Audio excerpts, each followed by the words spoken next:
하나님의 말씀은 시편 99편 말씀입니다.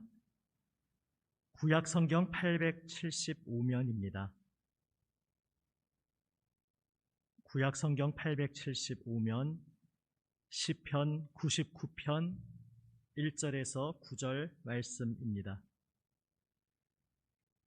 시편 99편 1절부터 제가 말씀을 받들어 읽습니다. 여호와께서 다스리시니 만민이 떨 것이요 여호와께서 그룹 사이에 좌정하시니 땅이 흔들릴 것이로다.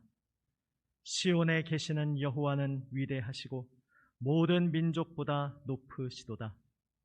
주의 크고 두려운 이름을 찬송할지니 그는 거룩하심이로다. 능력 있는 왕은 정의를 사랑하느니라. 주께서 공의를 견고하게 세우시고 주께서 야곱에게 정의와 공의를 행하시나이다. 너희는 여호와 우리 하나님을 높여 그의 발등상 앞에서 경배할지어다. 그는 거룩하시도다. 그의 제사장들 중에는 모세와 아론이 있고 그의 이름을 부르는 자들 중에는 사무엘이 있도다. 그들이 여호와께 간구함에 응답하셨도다. 여호와께서 구름 기둥 가운데서 그들에게 말씀하시니 그들은 그가 그들에게 주신 증거와 율례를 지켰도다. 여호와 우리 하나님이여, 주께서는 그들에게 응답하셨고 그들의 행한 대로 갚기는 하셨으나 그들을 용서하신 하나님이시니이다. 너희는 여호와 우리 하나님을 높이고 그 성산에서 예배할지어다. 여호와 우리 하나님은 거룩하심이로다. 아멘. 말씀을 그대로 잘 펼쳐두고 있으시기 바랍니다. 제가 중간중간에 오늘 본문 가운데 몇 개 절을 함께 읽자고 말씀드릴 수도 있겠습니다. 아마 자막으로는 그때는 오늘 이 본문은 안 나올 수 있습니다. 하나님께서 이스라엘 자손을 그분의 백성으로 부르셨습니다. 애초에 존재할 수 없는 자손들이었습니다. 그것이 참 성경의 오묘한 점입니다. 하나님께서 아브라함 때부터 그에게 찾아와 주셔서 섬세하고 경이로운 손길로 그의 인생을 주관하셔서 존재할 수 없었던 자손이 태어나게 하셨습니다. 다시 말하자면 비유적으로 볼 때에 옛 인류와는 완전히 다른 새 인류를 창조하신 것입니다. 하나님께서 새롭게 창조하신 그 백성을 이제 옛 세상, 하나님의 질서와 관계없이 정반대로 가고 있는 옛 세상, 그 옛 세상을 상징하는 애굽, 이집트의 부조리한 사슬에서 건져내시면서 새로운 세상으로 인도하셨습니다. 그 새로운 세상의 핵심은 이 세상 무엇, 이 세상 어떤 수단 방법으로 새로워지는 것이 아니었습니다. 이 새로운 세상의 핵심은 하나님을 아는 것, 하나님을 아는 것이었습니다. 이 옛 세상은 스스로를 하나님으로부터 단절시켜서 하나님을 알지 못하게 되었습니다. 그래서 하나님에 대해 생각하고 신에게 부르짖는다고 하는데 일그러진 잘못된 그림을 가지고 신에 대해 오해합니다. 그러니까 신에 대해 일그러진 그림을 가지고 있으니까 영혼이 일그러집니다. 그러니까 삶이 일그러집니다. 그런 가운데 하나님께서 새로운 백성을 창조하셔서 그 핵심으로 하나님을 아는 길로 그들을 초청하셨습니다. 이것이 바로 구약 성경의 스토리입니다. 그리고 하나님을 알게 하시는 그 하나님의 교육, 그 하나님의 가르치심의 핵심에 성막이 있었습니다. 그리고 그 성막의 핵심이 지성소입니다. 이제 틈틈이 성막의 부분 요소에 대해서 나누겠다 말씀드리면서 지난번에는 금촛대와 그 진설병 상에 대해서 나누었습니다. 오늘은 지성소를 하루 한 번 만에 다 나누기는 힘들지만 어쨌든 지성소, 궤의 의미를 보고자 하는 시간을 마련했습니다. 성막과 지성소는 이 세상이 신에 대해서 생각하는 그 그림이 얼마나 잘못되어 있는지, 그리고 참되신 하나님은 어떤 분이신지 그것을 보여주는 그러한 생생한 증거의 자리였습니다. 그 중에 오늘 두 가지를 생각해 봅니다. 오늘 본문 시편 99편에서 독특한 표현이 나옵니다. 한번 가지고 계신 성경 보시면서 5절 말씀 함께 읽어보시겠습니다. 5절입니다. 너희는 여호와 우리 하나님을 높여 그의 발등상 앞에서 경배할지어다. 그는 거룩하시도다. 아멘.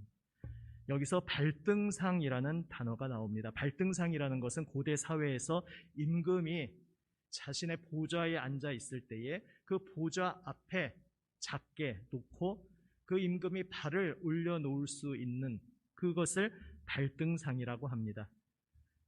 발등상 앞에서 경배하라고 하면서 이 발등상이 지금 무엇을 의미하는 것으로 여기 나와 있는 것이겠습니까? 바로 지성소에 놓여져 있는 궤, 언약궤, 소위 법궤라고 흔히 더 말하는 증거궤, 언약궤를 일컬어서 발등상이라고 구약 성경 몇 군데에서 독특하게 표현하고 있는 것을 우리는 보게 됩니다. 언약궤가 하나님 그분 자체와 동일시되지 않습니다. 궤를 하나님과 동일시하는 실수, 어리석음을 저질렀던 것이 엘리 제사장의 아들들이었다. 예전에 다른 설교에서 한번 말씀드렸습니다. 궤를 전쟁터로 끌고 나오면 마술적으로, 기계적으로 대적을 물리칠 것이라 생각했지만 도리어 전쟁에서 크게 패하고 불순종 가운데 있던 그들이 궤를 가지고 나온다고 해서 갑자기 전쟁에서 이길 수가 없었습니다.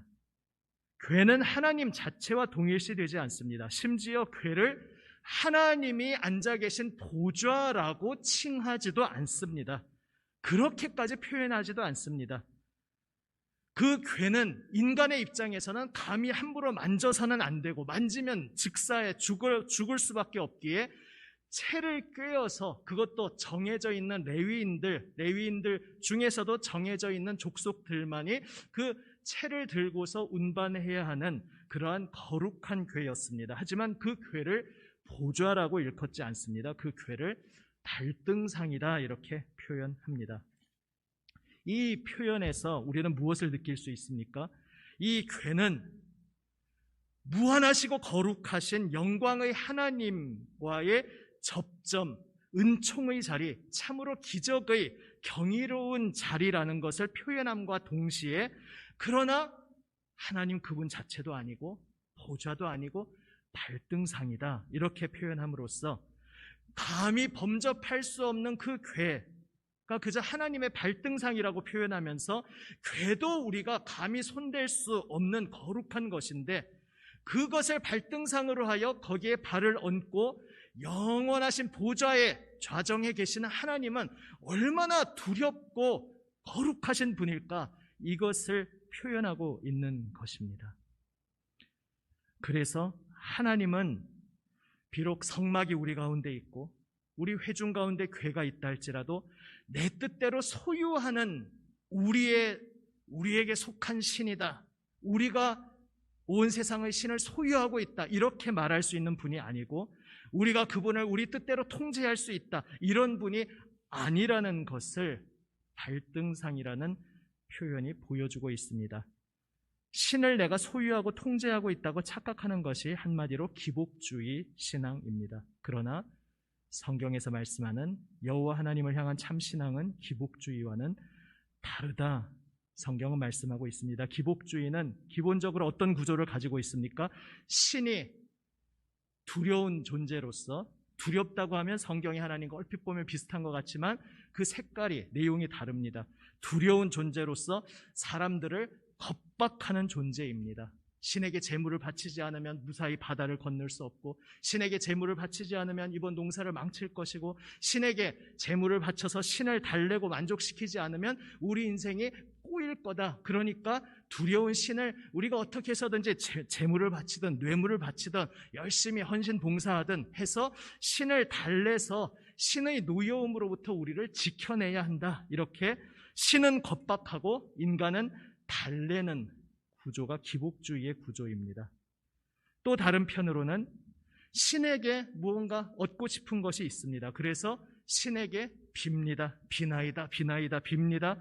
그러면 신은 그 비는 것을 들어주셔서 무언가 주십니다. 이것이 기복주의 신앙의 구조입니다. 거기에서 건져주셔서 그것과는 완전히 다른 참 신앙으로 하나님께서 이스라엘 백성을 인도하고자 하신 것입니다. 기복주의는 한마디로 이런 것입니다. 제발 저의 인생에서 어려움은 다 거두어 주시고 저의 인생 잘 되게 해주세요. 한마디로 기복주의를 이렇게 표현할 수 있습니다. 그러나 발등상이라는 단어에서 나타난 참된 신앙은 거룩하신 하나님이 온 세상을 다스리시는 분이라는 말씀입니다. 그래서 오늘 읽은 본문 99편 처음부터 여호와께서 다스리시니 라고부터 시작해서 계속해서 그 내용을 중앙을 관통하고 꿰뚫고 있는 주제가 하나님이 다스리신다. 다스리시는 하나님을 높여라. 다스리시는 하나님 앞에 경배하라. 이러한 주제로 가득 차 있는 것입니다. 그래서 기복주의와 다른 참신앙의 구조는 이러합니다. 하나님께서는 말씀하여 주십니다. 오늘 본문 7절을 한번 함께 읽어보시겠습니다. 7절 말씀입니다. 여호와께서 구름 기둥 가운데서 그들에게 말씀하시니 그들은 그가 그들에게 주신 증거와 율례를 지켰도다. 아멘. 하나님은 백성에게 말씀하십니다. 구름 기둥 가운데서. 구름 기둥은 무엇을 상징하고 있었습니까? 거룩하신 하나님, 온 세상 창조주이신 하나님이 이 광야에서 우리와 함께하고 계시는구나. 이 광야길 한 치 앞을 알 수 없고 한 발만 잘못 내디뎌도 먹을 것도 없고 마실 것도 없고 죽을 수밖에 없는 정말 사방이 죽음으로 가득한 땅, 내 힘으로는 도저히 하루도 버텨낼 수 없는 그러한 죽음의 땅인데 그 가운데 하나님이 오늘 우리와 함께하고 계시는구나. 임마누엘 되시는구나. 우리의 인생길을 책임지고 인도하여 주시는구나. 이것을 상징하며 단적으로 보여주는 것이 구름 기둥이었습니다. 그 구름 기둥 가운데에서 임마누엘 되시는 하나님께서 말씀하여 주십니다.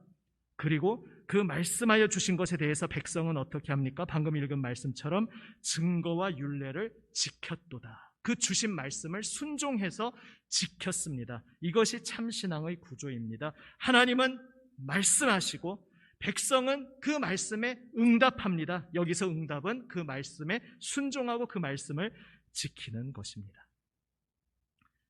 또 한편 기복주의와 다른 참신앙의 또 하나의 구조가 무엇입니까? 사람들은 하나님께 간구합니다. 아까 기복주의에서 비나이다, 빌고 신은 준다 했습니다. 얼핏 보면 비슷한 것 같지만 기본 터전 뿌리부터가 완전히 반대 방향에서 출발하는 다른 것입니다.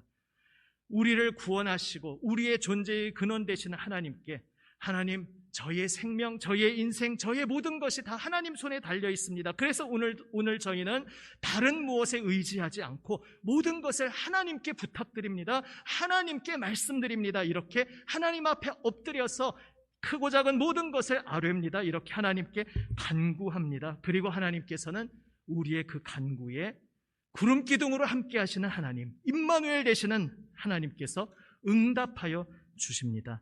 이것이 바로 6절 말씀입니다. 6절 말씀 함께 다시 읽어봅니다. 그의 제사장들 중에는 모세와 아론이 있고 그의 이름을 부르는 자들 중에는 사무엘이 있도다. 그들이 여호와께 간구함에 응답하셨도다. 아멘. 그들이 여호와께 간구함에 응답하셨도다.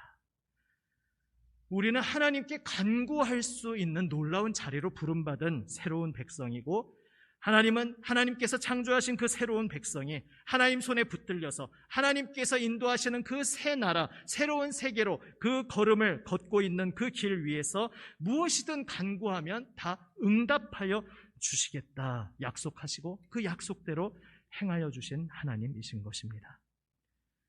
그래서 기복주의와 달리 참신앙은 이렇게 짧은 말로 표현할 수 있습니다. 주님, 저를 인도하여 주시옵소서. 주님의 빛으로. 주님, 저희를 불쌍히 여겨 주시옵소서. 저희를 새롭게 하여 주시옵소서. 이렇게 고백하며 주님 앞에 엎드리는 것이 바로 참 신앙인 것입니다. 거룩하신 하나님 앞에 엎드리는 참 신앙인 것입니다.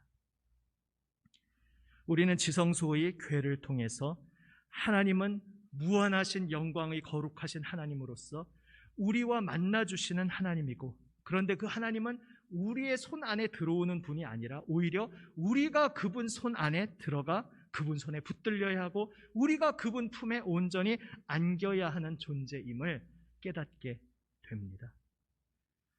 또 하나 우리가 지성소를 통해서 알게 되는 것은 지성소에 우리가 함부로 나아갈 수 없었다는 사실입니다. 오늘 99편에서는 그것은 암시되어 있을 뿐입니다. 하지만 이제 본문은 그 하나만 택했습니다. 오늘 본문에서 그룹 사이에 좌정하시니 땅이 흔들릴 것이로다. 거룩하신 하나님, 만민이 떨 것이다. 이것은 다 무엇을 기본 전제로 배경으로 하고 있느냐? 백성들은 이미 알고 있기에 부연 설명을 하지 않은 것입니다. 거룩하신 하나님 앞에, 그 시내산 앞에 이스라엘 백성이 도착했을 때에 그의 천지를 뒤흔드는 음성 앞에 모두가 두려워 떨었습니다. 다시는 그 목소리를 직접 들을 수가 없겠습니다. 다시 한 번만 그 목소리를 들었다가는 우리가 죽겠습니다. 이렇게 고백할 수밖에 없는 두려우신 하나님이었습니다. 그 시내산 경험을 고스란히 모형으로 남겨놓은 것이 바로 지성소라는 구조였습니다. 지성소를 휘장이 가로막고 있었습니다. 그리고 그 휘장으로 감히 누구도 나아갈 수 없었습니다. 아주 예외적으로 1년 중 하루, 아주 예외적으로 백성 중에 단 한 사람만이 나아갈 수 있었습니다. 이것이 무엇을 우리에게 단적으로 보여줍니까? 죄인인 우리가 그분 앞에 서지 못한다는 사실을 보여주고 있습니다. 그런데 우리가 우리의 실제 삶 속에서 지성소로 우리가 나아갈 수 없는 존재였다라는 걸 우리가 어떤 식으로 경험하게 됩니까? 거룩하신 하나님 앞에 죄인인 우리가 감히 나아갈 수 없고 나아가면 죽는다는 사실. 그러나 구약 성경에서 진짜 그렇게 함부로 하다가 즉사한 그러한 사례들이 나와 있지만 오늘 우리 신약의 시대에 그런 경험들을 잘 하지 않다 보니까 우리의 삶의 실제 자리에서 이게 무엇을 의미할까? 우리가 막연히 느껴질 때가 있습니다. 우리의 경험적인 측면에서 표현한다면 이렇게 표현할 수 있습니다. 죄인은 우리가 그분 앞에 설 수 없다. 지성소가 가로막혀 있다는 것은 우리 인간이라는 존재가 하나님을 근본적으로 기본적으로 싫어하는 존재라는 것입니다. 우리 옛사람이 그렇다는 것입니다. 거듭난 존재가 아니라 아담의 후예로서 우리 옛사람은 기본적으로 하나님이 내 주인이시라는 것이 싫은 존재입니다. 그러니까 말씀을 전파해도 그것이 달갑게 들리지 않는 것입니다.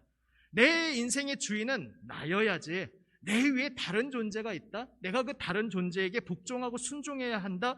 기본적으로 내키지 않는 이야기인 것입니다. 하나님이 나의 생명이시고 그분 없이는 내가 살아갈 수 없다는 것을 거부하는 존재가 바로 옛사람, 우리의 옛사람의 존재입니다. 우리의 마음을 하나님께 드리기 싫어합니다.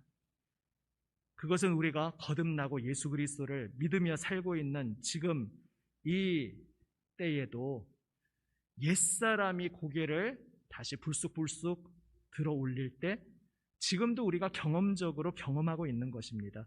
기도해야 한다는 것 알고 기도하는 자리가 복된 자리라는 것을 아는데 알고 결코 부인하지 않는데 참 기도하러 나아가는 게 쉽지가 않은 것입니다. 기도하러 가기가 싫다고 표현하면 좀 이상한 표현일 수 있지만 좀 다른 의미에서 싫은 것입니다. 옛사람은 내 마음을 하나님께 드리기 싫어합니다. 나의 인생 목적이 하나님이시고 내가 사는 낙은 오직 하나님께 있다는 이 가장 기본적인 진리조차 나의 삶에서 진정으로 체험하기가 참 힘든 것이 우리 옛사람의 모습입니다. 그러니까 자꾸 엉뚱한 것을 내 인생 목적으로 삼으려고 하고 엉뚱한 헛된 것을 내 사는 낙으로 이리저리 찾아다니며 방황하는 것이 우리 옛사람의 모습입니다. 거듭난 존재도 온전히 십자가 앞에, 골고다 앞에 날마다 나아가지 않고 그분 앞에 엎드리지 않을 때 이러한 안타까운 경험을 하게 됩니다. 나의 마음을 하나님께 온전히 드리지 않고 내 마음을 다른 것에게 내어주는 것입니다. 지성소를 휘장에 가로막고 있다는 이 엄연한, 어떻게 보면 구약 전체를 뒤덮고 들이우고 있는 가장 거대한 이 진리의 엄청난 충격적인 반전이 신약시대에 일어납니다. 구약시대를 완전히 뒤덮고 있던 이 진리, 지성소에 우리는 결코 나아갈 수가 없는 존재다. 이것을 완전히 뒤집어 놓은 충격적인 반전이 무엇입니까? 예수님이십니다. 예수님이라는 한 인격이, 한 인간이 이 땅에 나타나셨을 때 그것은 실로 충격적인 사건이었습니다. 왜 그렇습니까? 하나님의 유일하신 아들이신 그분, 우리의 이성을 뛰어넘어 우리가 다 이해할 수 없고 다 표현할 수 없지만 성경이 우리에게 계시해 주시는 바를 따라서 우리가 받아들이는 하나님의 유일하신 아들이신 그분, 하나님의 말씀이신 그분, 영원전부터 아버지와 함께 계신 아들이신 그분이, 창조주이신 그분이 육신이 되어 이 땅에 오셨다는 이 사건은 모든 것을 뒤집어 놓는 엄청난 반전의 사건이었습니다. 왜 그렇습니까? 예수님이 이 땅에 나타나신, 인간으로 이 땅에 오신 사건을 이렇게 표현할 수 있기 때문입니다. 지성소가 우리 가운데로 뛰어들어 오셨다. 지성소는 철저하게 가로막혀 있는 공간이었습니다. 사실 그 몇 평 되지 않는 그 작은 공간이 하나님이 거기 갇혀 계신 하나님이시겠습니까? 하나님은 온 천지에 충만하시며 또한 그분이 만드신 피조계를 뛰어넘어 초월해 계신 하나님 아니십니까? 그런데 그 작은 공간 지성소, 사방이 가로막혀서 사람이 그 속을 들여다볼 수도 없고 그 안으로 들어갈 수도 없는 그 상징적인 공간이 보여주고 있던 바는 거룩하신 하나님께 누구도 감히 나아갈 수 없다는 사실을 보여주는 장치였습니다. 지성소에 인간이 접촉할 수가 없었습니다. 지성소에 인간이 발을 디딜 수가 없었습니다. 그런데 신약시대에 와서 엄청난 사건이 일어난 것이 그 지성소가 활짝 열리며 우리 삶의 한가운데에 나타나 버리신 것입니다. 이것이 바로 예수 그리스도가 인간으로 우리 가운데 나타나셔서 우리와 대화하시고 우리에게 말을 건네시고 우리를 어루만져 주시고 우리와 함께 밥 먹으시고 우리와 함께 친구가 되어주신 이 엄청난 사건이 의미하는 것입니다.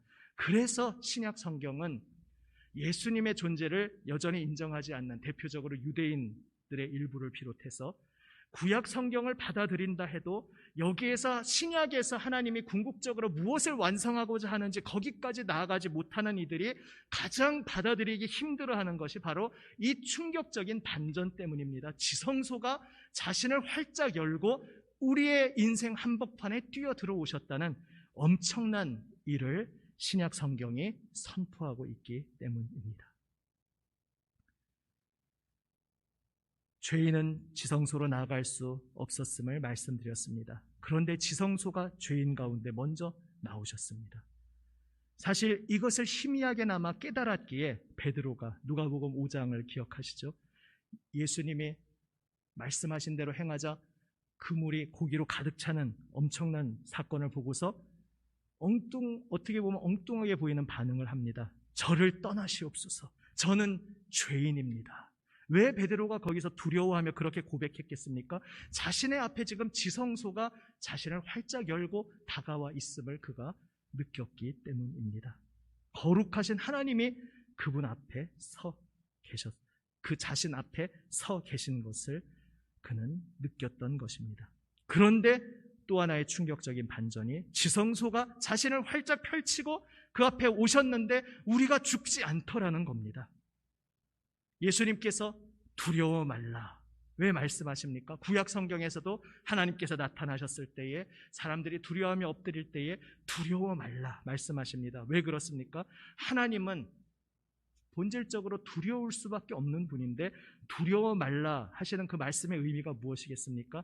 나는 너에게 평화와 생명을 주려고 지금 온 것이니 두려워 말아라, 이 말씀을 하고 계신 것입니다. 지성소가 우리 가운데 오셨는데 그 지성소 앞에서 죄인인 우리가 죽는 것이 아니라 그 지성소가 자신을 활짝 펼치며 우리를 끌어안아 주심으로 말미암아 우리에게 하나님의 평화가 임하고 우리에게 하나님의 생명이 임하는 것을 사람들은 경험하게 되었습니다. 어떻게 이러한 일이 일어날 수 있었습니까? 역사적 시점에서는 그 뒤에 일어난 사건이지만 사실 그것을 전제로 해서 이 일이 가능했던 것입니다. 바로 십자가 사건으로 인해 십자가에서 죄 없으신 그분이 자신을 하나님께 제물로 드리고 그리하여 그 피로 죄인인 우리 모두의 죄를 씻어 주시는 그 십자가 사건으로 인해서 이제 지성소의 휘장이 열리고 지성소가 자신의 품을 활짝 펼쳐서 우리의 삶 가운데 뛰어들어 오실 수 있었던 것입니다. 신약시대 우리 예수 믿는 그리스도인들의 인생이 얼마나 놀라운 인생입니까?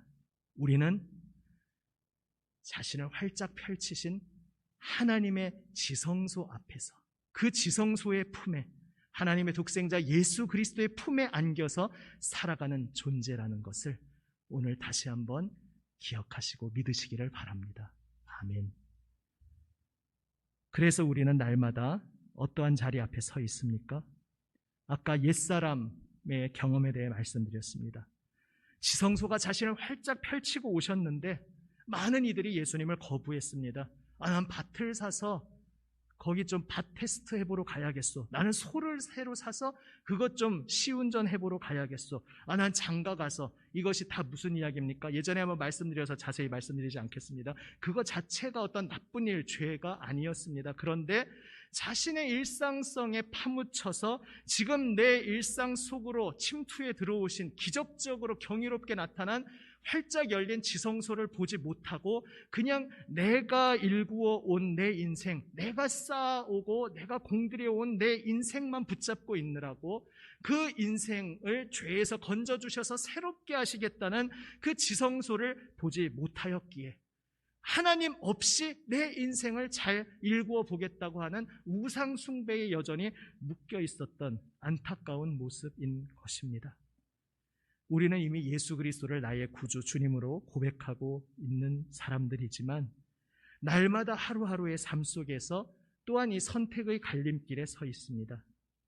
내가 예수님을 입술로 나의 주로 고백하지만 날마다 맞이하는 하루하루의 삶 속에서 여전히 내 앞에 자신을 펼치고 계시는 지성소 앞으로 나아가느냐, 아니면 나의 인생에 지성소가 필요 없습니다. 적어도 오늘은 필요 없습니다. 내일부터는 필요할 것 같은데, 내가 한 달 후에는 필요할 것 같은데, 오늘은 내 코가 석자라서 오늘은 그다지 지성소가 필요 없습니다. 이렇게 말하며 우리가 옛사람을 따라 살아가는 날이 있을 수 있습니다.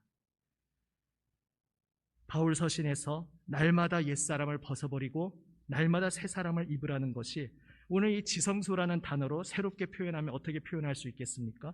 날마다 지성소로 나아가기 싫어하는 옛사람을 벗어버리고 지성소에 온전히 엎드려서 주님 저를 다스려 주시옵소서, 주님 저의 주인 되어 주시옵소서, 주님 저를 빚어주시고 주님의 뜻대로 저를 새롭게 만들어 주시옵소서, 이렇게 고백하라는 것이 바로 날마다 옛사람을 벗고 새 사람을 입는 경험인 것입니다.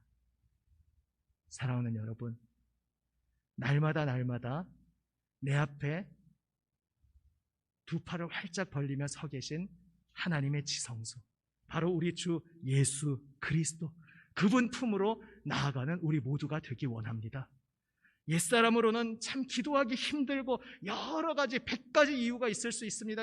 오늘 기도하러 나아가기 힘든, 아니면 기도를 요 정도는 하겠지만은 이만큼 더 많이 더 깊이는 못할 100가지 이유가 있을지라도, 그럼에도 불구하고 내 앞에 두 팔 벌리고 계시던 지성소의 품으로, 예수님의 품으로 나아가 기도의 자리로 나아가는, 말씀 앞에 엎드리는 우리 모두가 되기 원합니다.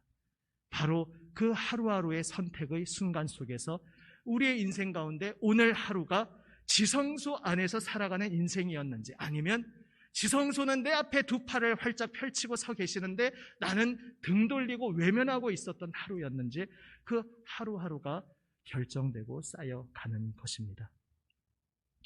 틈 돌리고 외면하는 어리석은 자도 끝까지 긍휼과 인내로 참으시며 돌이키시고 변화시키시는 것이 우리 주님이시지만 우리 인생에 주어진 하루하루의 시간 하루도 허투루 흘려보내지 말고 내 앞에 두 팔 벌리고 계신 주님 앞으로 지성소로 나아가 우리를 위해 피 흘리신 예수 그리스도 보혈 은혜의 능력으로 날마다 새로워짐을 얻고 그 새로워짐을 얻었다는 것이 내 가정에서 가족 관계에서 어떻게 새로운 결실로 나타나고 내 일터에서 사람들과 관계 맺고 내가 일하는 그 모습에 어떻게 구체적으로 나타나고 우리 신앙 공동체에서 어떠한 인간관계로 구체적으로 나타나고 우리가 이 사회 속에서 이 나라 속에서 이 세상 속에서 어떻게 말하고 어떻게 행동하는 것으로 나타나는지 구체적인 결실을 바로 다른 내 인간의 힘이 아니라